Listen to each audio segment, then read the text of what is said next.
Hi guys! Welcome sa aking maikling vlog. Ngayong araw nga po ay pupunta kami sa Infanta Quezon sa Jariel Peak.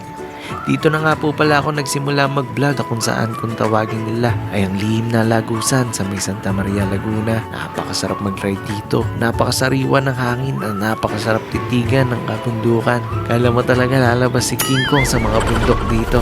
Nagsimula na nga po kami bumiyahe ulit after namin magpahinga. At nung nakita na po namin ang arko ng Infanta Quezon ay huminto po muna kami para kumuha ng mga litrato. Dahil kung nasa ganito man tayo kagandang lugar, dapat meron talaga tayo mga litratong dapat binabalikan. At nagsimula na nga po pala kami bumiyahe ulit. At dito po kami nag-lunch sa may Love You. Ang aking nga pong in-order ay laing with crispy lechon kawali. At ang in-order naman ng aking kaibigan ay ang napakasarap na crispy binagoongan. Sobrang mura lang dito at hindi naman ganong kamahalan.